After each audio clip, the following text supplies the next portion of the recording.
Okay, this is my very first Corvette video, C6 series. Um, I'm also a new Corvette owner. I've been researching these cars for a little while to buy one, and I finally found the used car that I wanted to get, and very happy with it so far.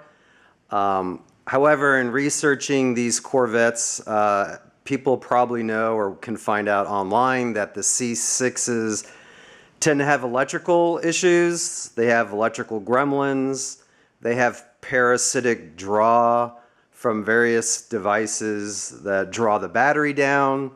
And that's just for the stock car. I believe my car is stock. I haven't got underneath it yet. I gotta buy special lifts and jacks for this car, but I think it's stock.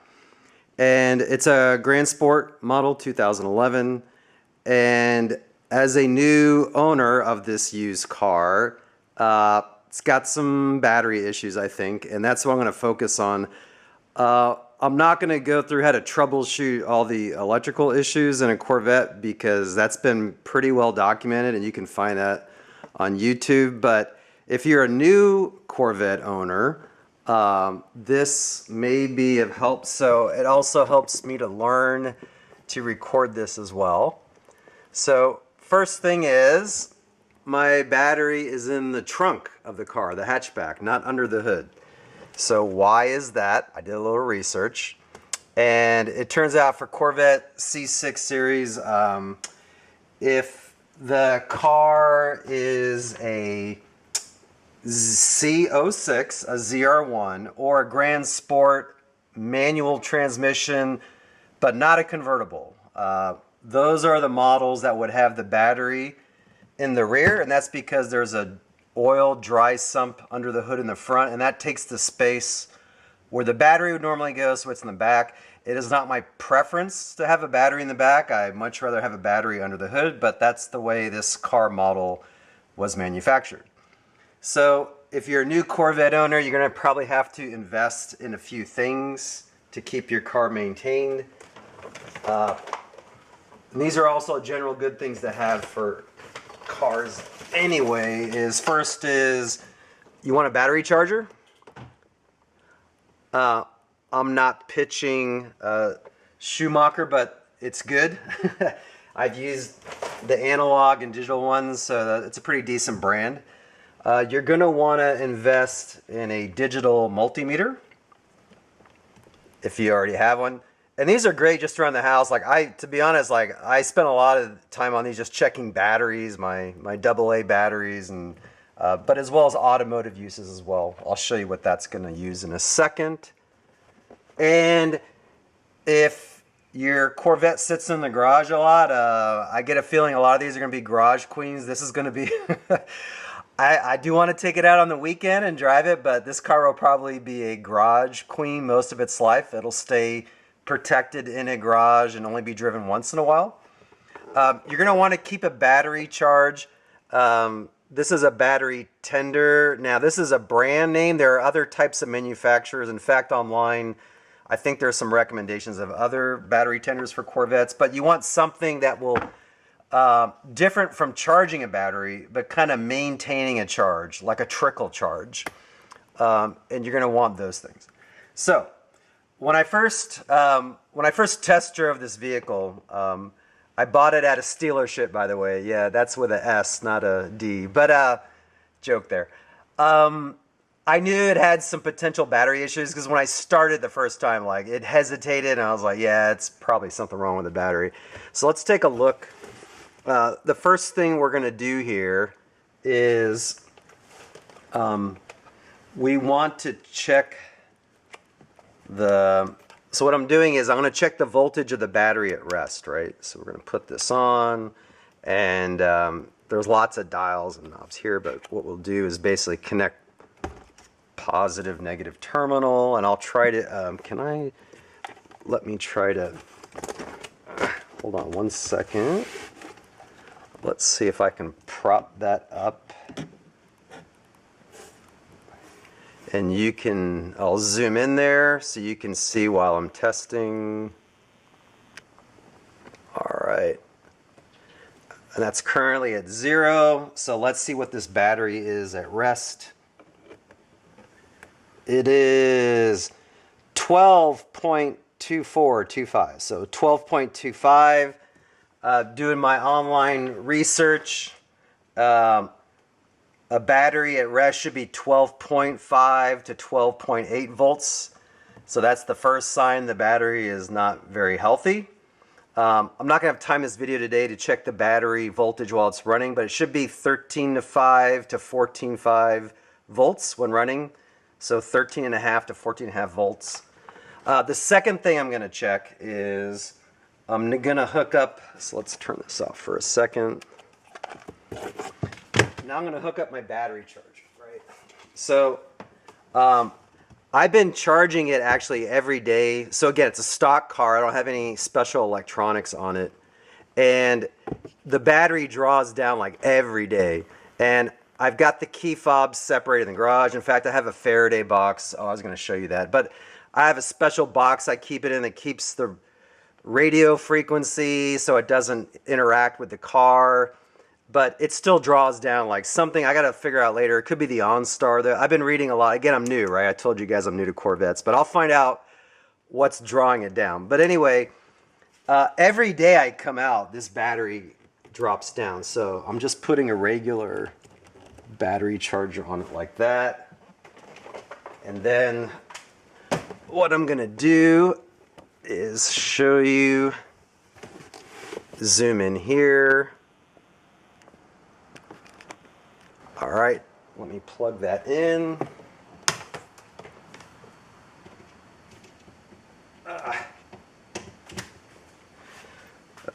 Okay, so let's make, it says 12.4 right there, so let's put it on the 5 amp one. And there's 3 types of batteries, like standard lead acid, that's what this is. It's got the water, it's like you check the water and flooded cells, I guess. There's also AGM, which means absorbed glass matte. I didn't know that, I had to look it up. And there's also a third type of battery called a gel battery. So you can see right now, like, it says 64%. Like, I had this charged at 100% yesterday. So in less than 24 hours, you can see the battery is already losing charge, right?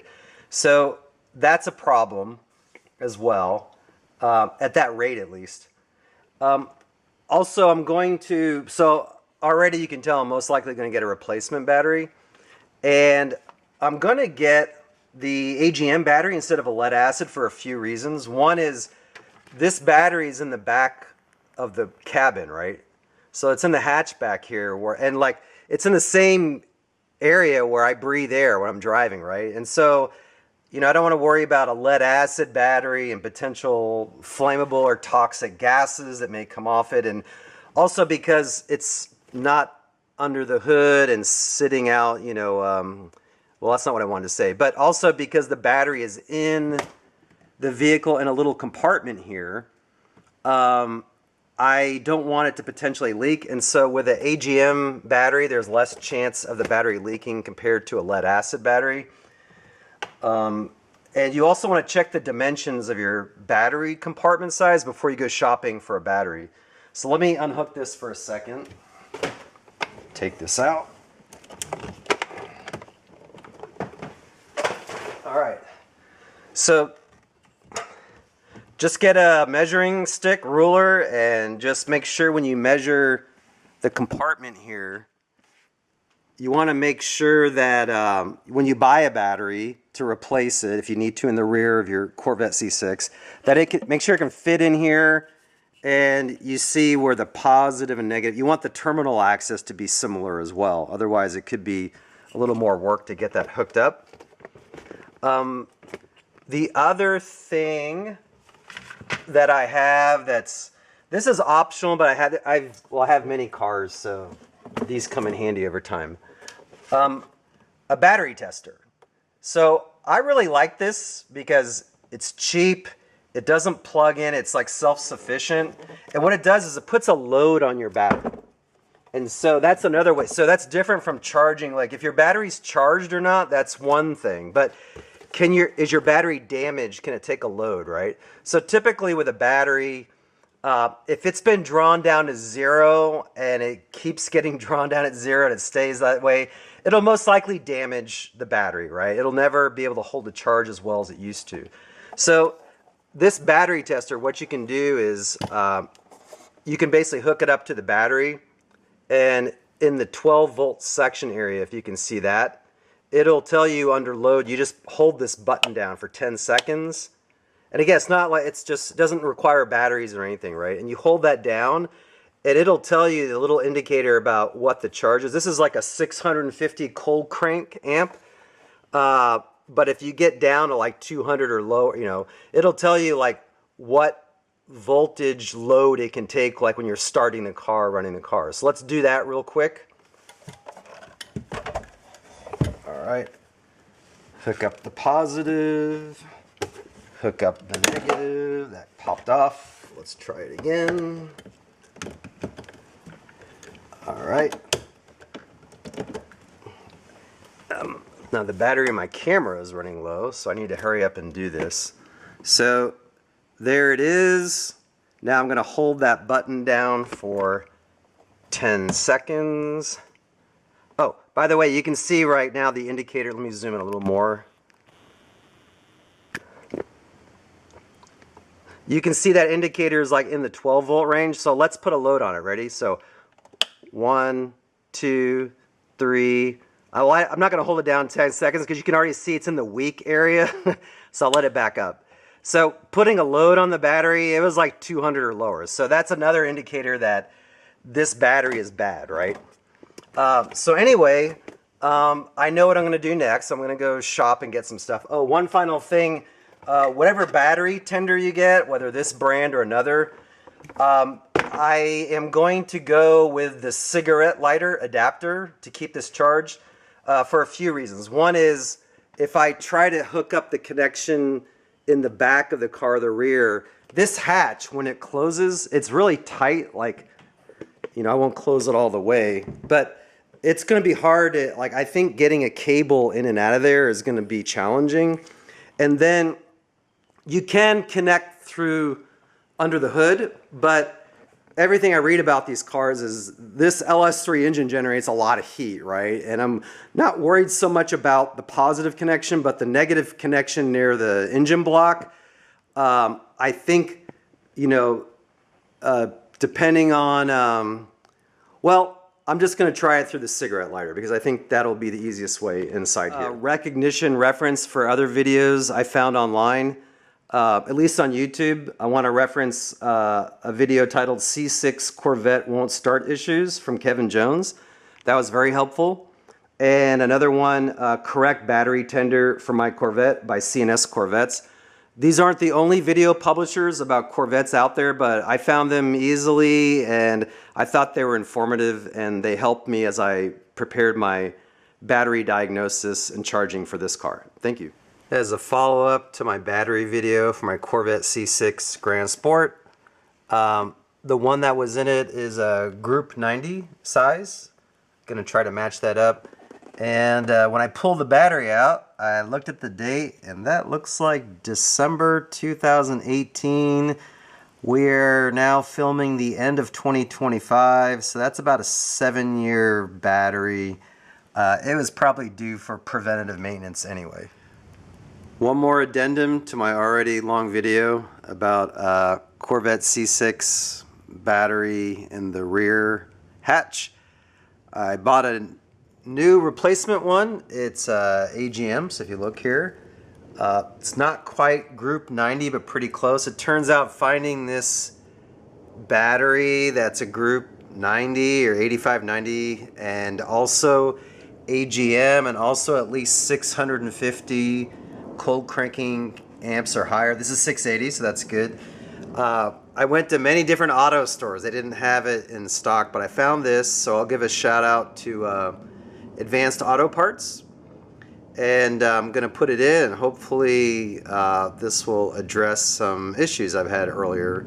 And then to keep it in good shape, remember, put it on a trickle charger. That'll make sure it doesn't go dead. And definitely if you got your battery in the rear of your Corvette C6, make sure it has a handle, because getting that in and out without a handle would be very difficult.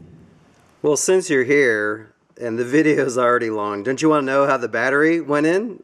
So it actually went in okay. This lid barely closes. So like if you feel it, it just clicks. So like just enough. This positive cable coming over the top of the battery. This battery is a little higher profile than a Group 90. The negative was fine. So over here, no problem fitting. That's a low profile fit. A few things to keep in mind. When you first connect up the battery, have your fob close by, because the alarm will go off. So just hit unlock. As soon as the horn goes off and it thinks the alarm is on, just hit unlock, and that'll quiet the car. Put some, battery grease on it. Now this is an AGM battery, so corrosion is probably not an issue, but it's still good practice, I would think, to put some grease, anti-corrosive grease on there. And I haven't put the battery strap over the top yet. Alright, sorry, one more video segment, but I think this is worth pointing out, at least for new folks that are learning. So I did not put the battery strap down, this clamp. I did not put it down first. There's not a lot of room in here. God, I wish this battery was under the hood. But it's not, there's no way I'm going to get it. It just, you have to trust me. Like, there's no, this is absolutely not moving when it's tightened on the battery terminal. And I got to basically undo the positive connection, put this back on, and to also throw salt in my wound there, these little hold down, so this strap, battery strap, screws, like it used these I don't want to call them pulls, but these rods, they are threaded on the end, and you screw them down. Well, it came out, there's no way.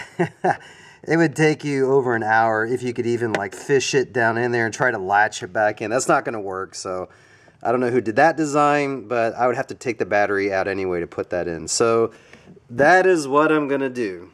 Okay, this is good. Sorry, one more clip. I found a way to keep these battery strap hold down rods in their little slot without falling out when you're trying to put the battery in and out.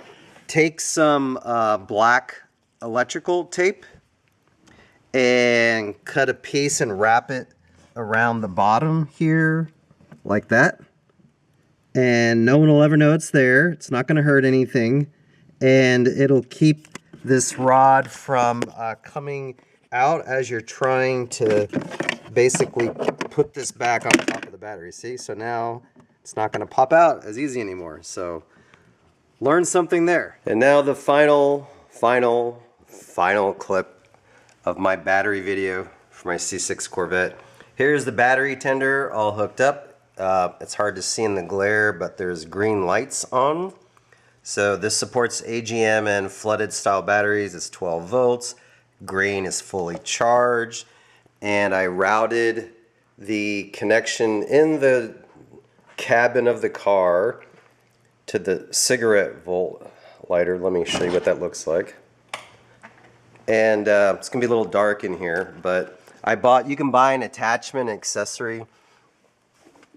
Just plugs right in there and works great. I just quick detach right here if you need it. I routed it through the passenger door side. I checked the rubber and plastic. The cord is not denting or rubbing in there. Now, one thing that kind of freaked me out is I saw this and I'm like, what the hell did the cord do that? But there's one on the driver's side as well. So this must be a General Motors. I don't know what that is. If somebody knows what this little indentation is, maybe it's to put the cord in. I don't know, because General Motors knew these cars had bad charging issues. Who knows? Anyway, and again, I preferred doing the battery tender, the trickle charger through the cigarette lighter. So now my car will always have a charged battery.